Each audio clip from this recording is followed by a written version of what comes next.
Et pour nous en parler, j'ai le plaisir d'accueillir Jérémy Kletzkin. Bonjour, merci beaucoup d'avoir accepté notre invitation. Alors, vous êtes vice-président à Startup Nation Central, qui est une ONG de 50 personnes qui cartographie l'innovation israélienne et qui aide les grands groupes internationaux à l'explorer. Jérémy, si l'on devait dresser un portrait de l'écosystème israélien, qu'est-ce que vous diriez? Alors déjà, quelques chiffres. C'est 5500 startups environ. C'est au-delà de 100 VC, qui sont des fonds de capital risque. Il y a 350 groupes internationaux qui ont implanté leur centre de recherche et développement en Israël. Et puis, plus de 75 accélérateurs, 18 incubateurs qui sont supportés par le gouvernement. Enfin voilà, un énorme écosystème auquel il faut aussi rajouter les universités. Il y a 9 grandes universités publiques en Israël. Et voilà ce qui compose l'écosystème innovant israélien. Donc c'est grandiose, mais tout à fait objectif. Par rapport à la Silicon Valley, comment se situe Israël? Alors bon, c'est la plus grande concentration au monde en Israël, une start-up pour 2000 habitants environ. La Silicon Valley, si on prend juste l'écosystème de la Silicon Valley, c'est au-delà d'Israël, il y a beaucoup plus d'investissements, plus de start-up. Mais ce qui est intéressant de voir, c'est que les acteurs de la Silicon Valley viennent en Israël, sont extrêmement présents en Israël. C'est pas parce qu'il n'y a pas d'innovation en Silicon Valley, c'est parce qu'Israël a quelque chose à offrir que la Silicon Valley recherche. Quels sont les domaines particuliers dans lesquels les Israéliens excellent? Alors il y a beaucoup de domaines évidemment, puisque les Israéliens commencent souvent avec la technologie et ensuite vont chercher la meilleure opportunité pour les applications de cette technologie-là. La cybersécurité, ce qui est intéressant, c'est de voir que Check Point, une entreprise israélienne, a inventé le firewall il y a 25 ans de ça, et aujourd'hui est toujours à la pointe. C'est dans cet écosystème-là, on développe des applications pour les attaques ciblées, la sécurisation des informations qui circulent, des objets connectés, ou tout ce qui est investigation, c'est-à-dire toutes les technologies qui sont aujourd'hui extrêmement importantes pour l'industrie globale.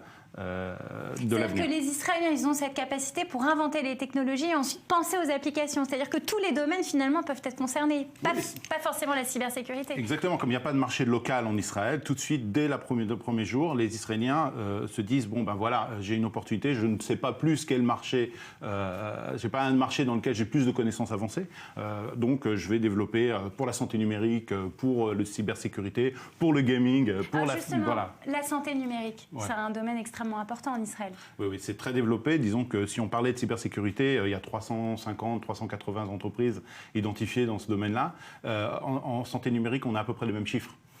Donc en fait, ça c'est quelque chose qui n'est pas aujourd'hui connu du monde entier, mais depuis 20 ans, la société israélienne a digitalisé absolument toutes les données numériques de santé, toutes les grandes entreprises d'assurance ou les hôpitaux, ici, tout est intégré. Et c'est le seul pays au monde qui peut se vanter d'avoir ce système-là. Oui, aujourd'hui aussi avancé, c'est-à-dire qu'on va voir un médecin, ensuite on va à l'hôpital et on va chercher son médicament à la pharmacie juste avec son numéro d'identité. Oui, c'est quelque chose qui aujourd'hui est unique. Jérémy, vous qui connaissez donc bien tous ces entrepreneurs, puisque vous y passez votre temps à les rencontrer, à les mettre en contact avec des investisseurs étrangers, qu'est-ce qui, selon vous, explique cette compétitivité, cette performance unique au monde ? Alors, il y a plusieurs facteurs, évidemment. Le concept de nécessité. Israël, c'est un pays qui survit, voilà, qui a démarré avec un désert, avec des ennemis tout autour. Il faut absorber des millions d'immigrants toutes les dizaines d'années. Donc oui, là, à partir de là, il y a besoin de mettre beaucoup d'énergie. Mais je veux dire, la force vraiment d'Israël, c'est sa grande liberté. La liberté des entrepreneurs de pouvoir déjà être financés sans avoir cette pression-là. Les entreprises israéliennes sont financées pendant 2, 3, 4, 5 ans par des investisseurs sans avoir la pression d'avoir des clientèles pour payer les salaires. C'est quelque chose de différent, c'est quelque chose qui impacte énormément la valorisation à l'échelle de cet écosystème-là. En Israël, une start-up, c'est une entreprise qui a une énorme technologie, qui a une propriété intellectuelle. Si on fait des sites internet, on n'est pas une start-up en Israël. Si on est, les critères sont plus sélectifs pour être nommé start-up ici en Israël. Exactement. Voilà. Si on est des coursiers avec des smartphones, on n'est pas une start-up. On est vraiment ici dans un écosystème extrêmement compact. En parlant vraiment de chiffres qui parlent très fort, l'an dernier, les start-up israéliennes ont levé 4 milliards d'euros. C'est à peu près là. La France, pendant la même période, qui se porte très bien en France, la French Tech, etc., a levé 1 milliard d'euros. Donc si on rapporte ça au nombre d'habitants, c'est un rapport de 1 à 40. Donc on voit à peu près ce qui se passe d'extraordinaire aujourd'hui en Israël. Vous me disiez hors antenne également le rapport à l'échec qui est très particulier en Israël. Oui, alors évidemment aujourd'hui ça revient sur le concept de liberté. Pour pouvoir innover, il faut se planter. Ça fait partie de cet algorithme. Et tous les organismes qui ne sont pas capables d'absorber l'échec, les gens qui ne sont pas capables de dire je prends de la responsabilité, je prends le risque de m'engager dans une voie et si je me plante, c'est pas trop grave parce que ça fait partie, je ne serai pas jugé. C'est un passage obligé, c'est très important. Donc au sein même de l'entreprise, que ce soit les employés, mais que ce soit aussi les investisseurs, qu'on ne va jamais juger uniquement en piochant une start-up dans leur portfolio, on va juger l'investisseur sur la globalité, sur la stratégie globale et on sait très bien que plusieurs entrepreneurs dans leur portfolio se seront plantés. Mais ça fait partie du jeu. Jérémy, pour finir, assez brièvement, il y a encore des caps à franchir. On a parlé la semaine dernière dans notre émission de la pénurie en ingénieurs.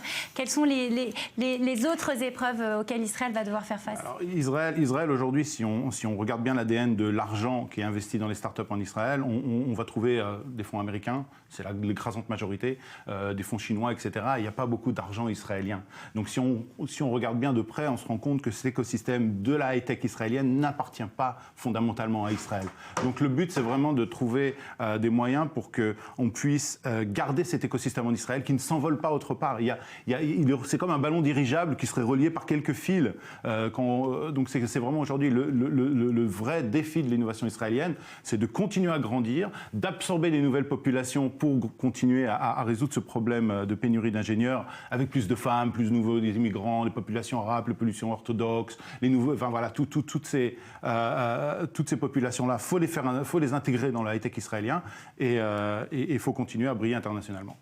Merci beaucoup, Jérémy Kletzkin, c'était passionnant. On vous retrouve bientôt. Merci à vous. Merci.